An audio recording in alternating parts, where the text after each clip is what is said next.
खानपुर महर वेझो शाह मोहम्मद सोदो में नामालूम हथियार बंदन फायरिंग करे नौजवान के कत्ल करे छडियो। नौजवान जी सुञाणप नादिर सोढो जे नाले सां थी। वारसन पारां पाड़ेसरी मंगरिया बिरादरी जे माण्हुनि मथां कत्ल जो शक ज़ाहिर कयो वियो आहे। वारसन मूजिब मंगरिया बिरादरी जे माण्हुनि नादिर सोढो खे धोखे सां घर घुराए कत्ल कयो आहे। मक़तूल जो लाश पोस्टमार्टम लाइ मक़ामी अस्पताल मुंतक़िल कयो वियो आहे। लखी गुलाम हैदर भरिसां ॻोठ मज़ार कुर्सी में कुर्सी बिरादरी जी ॿिनि धुरियुनि में चोरी जे मामले तां झेड़ो थी पियो। झेड़े में गोली लॻण सबबि गुलाम नबी कुर्सी धुर जो नौजवान क़त्ल थी वियो। वारसन पारां बचल वियो थाणे ते लेटर वठण बाद लाश खे अस्पताल मुंतक़िल कयो वियो आहे। पुलिस मूजिब बोरिंग पंप ते रखियल मोटर जी चोरीअ तां कुर्सी बिरादरी जी ॿिनि धुरियुनि में झेड़ो थियो आहे। आख़िरी इतलाउनि ते वाक़िए जो केस दाख़िल न थी सघियो।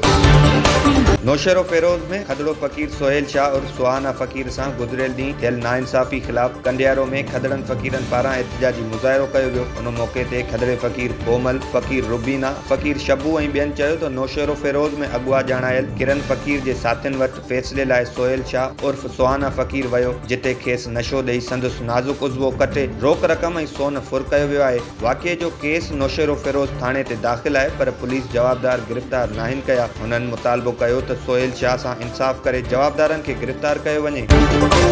कंबर में पीपी शहीद भुट्टो जे कारकुननि पारां तपेदार जी नाइंसाफ़ियुनि ख़िलाफ़ मुख़्तियार कार आफ़िस आॾो एहतिजाजी मुज़ाहिरो कयो वियो। उन मौक़े ते मुज़ाहिरे जे अॻुवाण तुफ़ैल अहमद सांगा, शौकत चांडियो ऐं ॿियनि चयो त तपेदार माजिद भुट्टो ज़मीन जो रिकॉर्ड कढाइण लाइ 80,000 रुपया रिश्वत जी घुर करे रहियो आहे। क़ानूनी घुर्जूं पूरियूं आहिनि, उन बावजूद बि ज़मीन जो रिकॉर्ड नथो मिले। हुननि मुतालबो कयो त कमिश्नर लाड़काणू ऐं डिप्टी कमिश्नर कंबर राशि तपेदार ख़िलाफ़ नोटिस वठनि। जमाल शाह भरिसां ॻोठ मलिक ज़रदारी जे रहवासी हाजी ज़रदारी पंहिंजी अमड़ सां गॾिजी ज़रई ज़मीन ते कब्ज़े ख़िलाफ़ प्रेस क्लब आॾो एहतिजाजी मुज़ाहिरो कयो। उन मौक़े ते हाजी ज़रदारी मीडिया खे ॿुधायो त मुंहिंजे वालिद रमज़ान ज़रदारी पारां राज़ी ख़ान ज़रदारी खां 4 एकड़ ज़रई ज़मीन ख़रीद कई वई, जंहिं ते राज़ी ख़ान जे पुटु मेहर ज़रदारी ऐं संदसि सोटनि कब्ज़ो करे वरितो आहे। कब्ज़ो कंदड़ बाअसर असांखे मौतमार धमकियूं ॾेई रहिया आहिनि। हुननि SSP शहीद बेनज़ीराबाद खां मुतालबो कयो त कब्ज़ो कंदड़नि ख़िलाफ़ कार्रवाई कई वञे।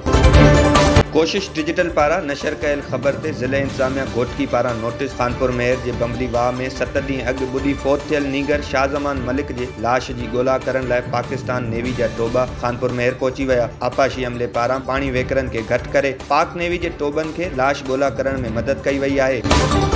गंबट में जस्कम आरीसर पारां क़ौमी कारकुननि जी आज़ादी लाइ एहतिजाजी रैली कढी वई। जस्कम आरीसर जे अॻुवाण इम्तियाज़ माची, गुलाब नारेजो ऐं ॿियनि हथनि में बैनर ऐं प्ले कार्ड खणी सख़्त नारेबाज़ी कंदे चयो, रियासती इदारनि सिंध मां खंबे गुम कयल क़ौमी कारकुननि सोहेल मीराणी, ज़ुल्फी मीराणी, शोबान चांग ऐं ॿियनि समेत जेल में क़ैद कारकुननि खे हिन ॾींहं ताईं आज़ाद नाहे कयो। सिंध मां क़ौमी कारकुननि खे खंबण वारो सिलसिलो बंदि कयो वञे। ॿी सूरत एहतिजाजी दाइरो वसी कयो वेंदो।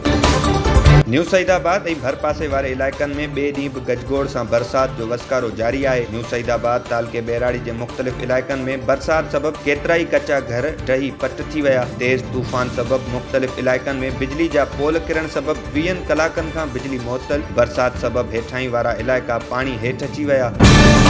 नव देरो गढ़ी ख़ुदा बख़्श में बेनज़ीर इनकम सपोर्ट प्रोग्राम जी चेयरपर्सन सेनेटर रुबीना ख़ालिद पहुची वई। रुबीना ख़ालिद शहीद मोहतरमा बेनज़ीर भुट्टो ऐं ॿियनि शहीदनि जी मज़ार ते फातह ख़्वानी करे मीडिया सां ॻाल्हाईंदे चयो त बेनज़ीर इनकम सपोर्ट प्रोग्राम खे शफ़ाफ़ बणाइण लाइ जल्द बैंक अकाउंट ज़रिए अवाम खे पैसा मिलंदा। एजेंट माफ़िया ऐं डिवाइस होल्डरनि जो सिस्टम ख़तमु कयो वेंदो। असां बेनज़ीर हुनरबंद प्रोग्राम खे फ़ाल करण लाइ अहिड़नि इदारनि सां ॻाल्हाईंदासीं जंहिंजो सर्टिफिकेट आलमी सतह ते क़ाबिल क़बूल हूंदो ऐं नौजवाननि खे उन जी मदद सां किथे बि नौकरी मिली सघे। बिलावल भुट्टो ज़रदारी तमामु वॾो लीडर थी साम्हूं आयो आहे, जंहिंखे अनक़रीब वज़ीर आज़म थींदे ॾिसूं था।